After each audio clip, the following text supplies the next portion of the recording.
What do you think happens with China, Taiwan? That's a tough one. So I'm not saying that isn't public knowledge. Either China's going to attack Taiwan in October of this year. Before the election? Missiles, before the election. Or they're going to wait until 2036. So if it's this year, it'll be a missile attack. It's 2036, 2035, 2036. Could be an invasion.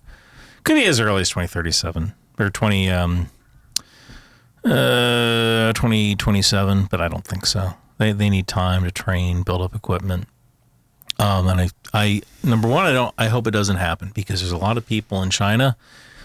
So this is probably going to get played on a loop by propagandists, but Taiwanese are Chinese, right? They have relatives who live in China. Mm-hmm. And they don't want to go One to China war. Ryan over here. Well, I mean, it's the truth, right? Like, how did Taiwan form? Well, it was the whites, right? It was the people who left mainland China. They went to Taiwan, established their own government there. They let the communists do their thing, right? So they have relatives back in mainland China. There's trade. I think Taiwan is one of China's biggest trading partners, right? And here's the other thing. If Vietnam and Afghanistan had a baby, it would look like Taiwan. If you look at the geography of Taiwan, the entire western half of Taiwan, I think the entire western 2/3 of Taiwan is all mountains. So Taiwan is basically Afghanistan with leaves.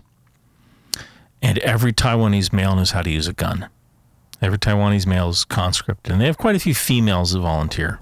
And one of the most popular things to do in Taiwan now is join these shooting clubs. Really, they're like airsoft clubs, but they have these shooting clubs where guys learn, they do tactics and stuff like that. These are people who do not want to be slaves. And there will be a Taiwanese dude with a rifle behind every blade of grass in every single mountain pass if China tries to invade. And China doesn't want to blow up their infrastructure, do they? Well, that's a good question. I mean, ideally, you'd like to capture the chip fabs intact, right? Because that's what Taiwan is, right? Taiwan is the chip factory to the west. Right. And so you want those chip fabs because I want to say 90% of all the world's chips are made in Taiwan. And you can't run your country without chips. Right. Chips. I say the chips today are the steel of World War II. Right. We won World War II based on all the steel that came out of Bethlehem, Pennsylvania. Right. Well, chips today, they go into the high-tech equipment that allows us to fight wars, right? That allows us to do the C4ISR, the command control communications, computers, intelligence, surveillance, reconnaissance to find where the bad guys are. If I have better C4ISR than you, I know where you're going to be and what you're going to do. I can stop that from happening, right? And we're getting into AI and using AI to figure out where the bad guys are going to be, what they're going to do next, who is doing what and why. Like that's in the intel world, the why that's the big thing. Like if you can figure out the why, it's like, ooh, yeah. Right. I can tell you who. Yeah. But why, that's the golden ticket, right? Why is this country doing this?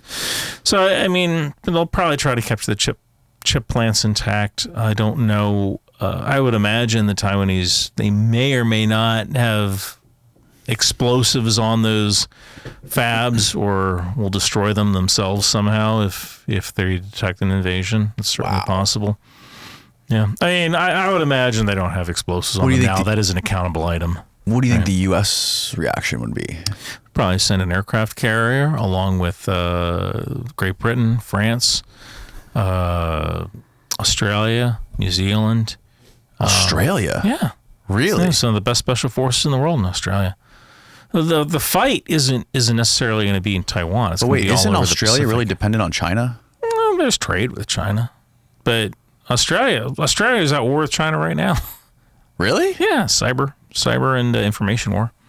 I'm going to a conference in July, I think, It's the 2024 Emergency Medicine Conference, Emergency Services Conference. I forget the darn name of it, but it's at the Gold Coast. I'm going to be speaking there. I'm going to be presenting a paper on how misinformation can be used during a natural disaster. The Hawaii, I remember the Hawaii wildfires. Oh, yeah. So that was a lot of the... Wait, the wildfires. What? In Hawaii, yeah. When was this? You're not talking about Maui, right? Yes, the Maui wildfires. Oh, that was a Chinese... that was a Russian misinformation operation. No, it was not directed energy weapon.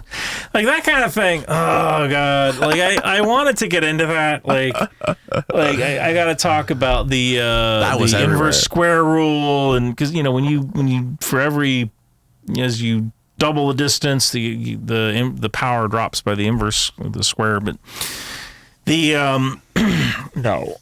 was a wildfire, but one of the things that Russia did was they started to push this narrative of people are only getting $700 in payments, and they were, but those were the initial payments. Like FEMA was, you lose your house, FEMA gives you a $700 gift card and says, come back tomorrow, use this $700 gift card to go buy clothes and get a hotel room, and tomorrow we fill out your real paperwork. Right? Okay. But brainiacs like Tulsi Gabbard, a woman who I can't even fathom how she still has a security clearance, she goes on Joe Rogan and says, like, oh, well, we're only giving $700 to people in Hawaii. Like, I have to fight that, right? A woman you should have on here, Carolyn Orbueno. This woman is amazing. She fights disinformation. She's the real thing. I'm a celebrity. Carolyn Orbueno is the real thing. She has a blog called, or a Substack called Weaponized Spaces, weaponizedSpaces.substack.com. She gets into a lot of how misinformation works and the misinformation actors. And she's a PhD, Dr. Carolyn Orbueno. This is alcoholic Ryan McBeth, right? Compared to Dr. Carolyn Orbueno. Yeah. She does a lot of good stuff with that. But how did I get onto that subject? You said something about Russia using disinformation. Yeah, Russia used disinformation in Hawaii on wildfires. So I'm actually going to this conference in Australia. Australia is at war with China right now because they put out disinformation to try to discourage people from trusting their government. A couple of days ago, there was a stabbing, like a mass stabbing. Where? In Australia. Okay. At the Bondi Mall. I saw that. I did a video about that. And, in China's watching that because they're looking at that going like, okay, when we invade Taiwan, how can we use misinformation and disinformation against the Australian people to convince them not to fight or to say, hey, let's have protests saying like Taiwan has always been Chinese, right? I said TikTok is a weapon. Just a couple of days ago, there were people who shut down the San Francisco Bridge, shut down SeaTac Airport. Yeah, I saw that. You know what else can do that? A missile. Mm-hmm. TikTok is a weapon. That is a weapon that can be deployed like a cruise missile to take out a bridge. The only difference is that not just TikTok, all social media platforms, YouTube, Twitter, they can all be used as weapons. They can. The only difference is that I can subpoena the chairman of Google. I can't subpoena the chairman of TikTok.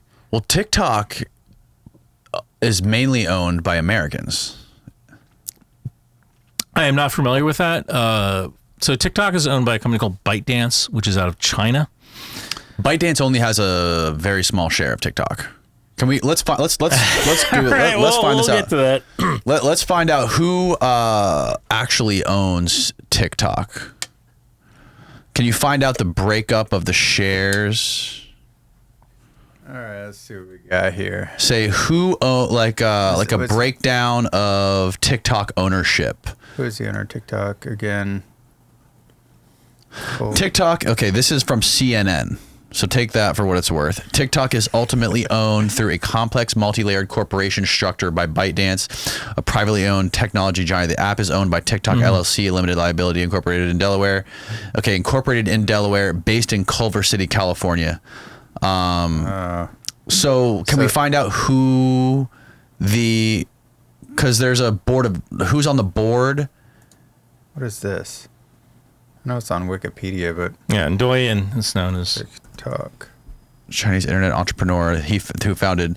What percentage? So Zhang owns 50% of ByteDance's shares. Ownership. I can tell you this. Percentage Chinese. TikTok. Wait. TikTok has said around 60% of ByteDance is owned by institutional investors, including U.S. giant BlackRock. ByteDance's founders have a 20% stake, but the remainder is held by employees. According to TikTok, incorporated in the Cayman Islands. Well, this says incorporated in the Cayman Islands. Oh, ByteDance is incorporated in the Cayman Islands. Is also lists General Atlantic among its investors. Okay, so it's just kind of a mix of a whole bunch of people. Well, a lot of multinational corporations are like that. What percentage of TikTok is owned by U.S. investors? Yes. I'm actually not familiar with that. I didn't know that was a public company. Yeah, according to a release published by TikTok last May, around 60% of ByteDance. This is exactly what we just read. Yeah. Go down. Who is a majority? Majority stakeholder. ByteDance. Okay. See, it's so hard to find it. Yeah. Well, I can tell you this: any Chinese company, it has to be 51% owned by China. By Chinese investors. So I understand parent that. company. I understand that. That's actually a huge problem with That's actually a huge problem with investment in China, because once you agree to manufacture things or sell things in China, you have to partner with a Chinese company. And they have to get 51%, and they steal all your IP. Right. And that's gone.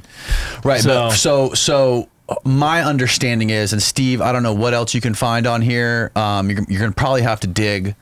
But my understanding was that the majority of TikTok was owned by U.S. shareholders, and it's a U.S.-based company, and there is a U.S.-based version of TikTok. In China, it's Douyin, but it's owned by ByteDance. Yeah. Right. So there is a ByteDance America. That when we talk about banning TikTok, that doesn't necessarily mean banning TikTok. It means that TikTok has to be sold to someone in the U.S. who can be subpoenaed in front of Congress. Right. That's kind of the issue. And that is our version of TikTok, right? It is owned by the U.S. and the owner can be subpoenaed. Yeah, and it's not like there's like this idea that our TikTok is just China controlled, but that's not the case. China's almost definitely getting all the data. Like without a doubt, they have access to the data, or they're setting orders down. I mean, if I can tell you this, the scary part about something like TikTok is that if China does invade Taiwan, they could just flip a switch and the next day say, "Hey, listen, you're not allowed to have any pro-Taiwan videos on American TikTok anymore."